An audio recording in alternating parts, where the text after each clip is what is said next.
Every group is selective. The thing is that you can go to the Quran and Sunnah and you can find what you want to find.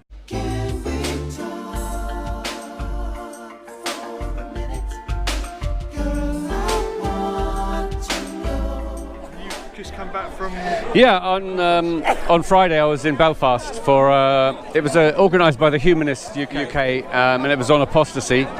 I was one of 3 speakers. The other 2 were ex-Jehovah's Witnesses, and we were just speaking about apostasy in general. Which is harder to leave, Islam or the Jehovah's Witness faith? You know, you can't generalise because I think that, you know, obviously for a lot of Muslims it can be extremely hard, it can be extremely dangerous, death threats and so on, especially in the Middle East where they're literally in danger of their death, of being executed. But it can also be very, very hard for close-knit communities like the Jehovah's Witnesses, who are extremely cultish. If you people are going to complain about that word, but that's what is associated with them, and the notion of shunning people that no longer want to be part of the faith. Shunning someone, I guess, is not as bad as killing them. Put it this way: a high-controlled group, any high-controlled group that tries to control what you do, what you think, what you feel, what you know, who you mix with, and so on, is, I would say, a high-controlled group verging on a cult. Okay.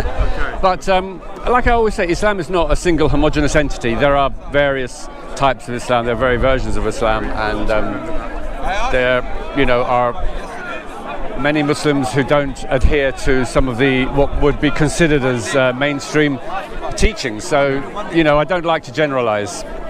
For sure. Do you think there's a country or a Muslim, well, not state, but a place in the world where they've got it right, or it's closer to being right than others?